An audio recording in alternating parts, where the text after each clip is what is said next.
ഈ നാട്ടിലൊരു കൊലപാതകം നടക്കാൻ പാടില്ല, നടന്നു എന്ന് വിചാരിച്ചോളൂ. ഇവിടുത്തെ ഒരു കട കൊള്ളയടിച്ചു, കൊള്ളയടിക്കാനോ അങ്ങനെ സംഭവിക്കാനോ പറയല്ല.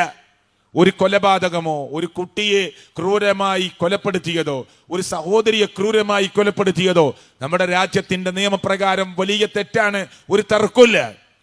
പക്ഷേ ഒരാൾ ലോകരക്ഷിതാവായ റബ്ബല്ലാത്ത ഒരു ശക്തിയോട്, വ്യക്തിയോട്, എന്തെങ്കിലും ഒന്നിനോട്, ഒരു കബറാളിയോട് എന്റെ രോഗം മാറ്റിത്തരണേ എന്ന് പറഞ്ഞാൽ, ഇവിടുത്തെ കോടതിയിൽ ഈ കൊലപാതകമാണ് വലിയ കുറ്റം. ഇതൊരു ജനാധിപത്യ രാജ്യമാണ്, ഇതൊരു മതേതരത്വ രാജ്യമാണ്, നാനാത്വത്തിൽ ഏകത്വം ഉദ്ഘോഷിക്കുന്ന രാജ്യമാണ്.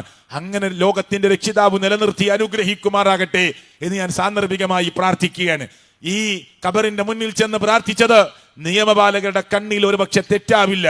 പക്ഷെ ലോകത്തിന്റെ രക്ഷിതാവായ റബ്ബിന്റെ കോടതിയിൽ ഒരു കാരക്കുരുവിന്റെ മുകളിലെ പാടയുടെ അളവ് പോലും അനീതി കാണിക്കുകയില്ല എന്ന് പ്രഖ്യാപിച്ച റബ്ബിന്റെ കോടതിയിൽ നാളെ ചെന്ന് നിൽക്കുമ്പോ ഈ കൊലപാതകം പാപമല്ല എന്നല്ല, ഈ വ്യഭിചാരം പാപമല്ല എന്നതല്ല, ഇവിടുത്തെ വൃത്തികേടുകൾ പാപമല്ല എന്നതല്ല, അതിനേക്കാളൊക്കെ കടുത്ത പാപമാണ് ലോകരക്ഷിതാവായ റബ്ബിനോട് ശിർക്ക് വെച്ചത്, പങ്കാളികളെ വെച്ചത് എന്നല്ല. സത്യല്ലേ? അതല്ല ഇഷ്ടപ്പെടാത്ത കടുത്ത പാപമാണ്.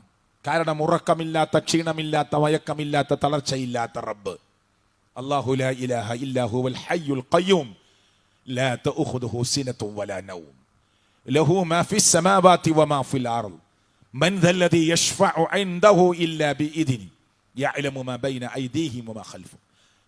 ആയത്തുൽ കുർസി അറിയാത്ത ആളുകളില്ലല്ലോ. അതിൽ അല്ലാഹ് എന്താ പറയുന്നത്? ക്ഷീണമുണ്ടെന്നാണോ? ഉറക്കമില്ലാത്ത, ക്ഷീണമില്ലാത്ത, തളർച്ചയില്ലാത്ത ലോകത്തിന്റെ രക്ഷിതാവായ റബ്ബ് അല്ലെ, അവന്റെ വഹദാനിയത്തിനെ ഒന്നുകൂടി പ്രിയപ്പെട്ടവരെ ശക്തമാക്കി പഠിപ്പിക്കുകയാണ് ആ ആയത്തിലൂടെ.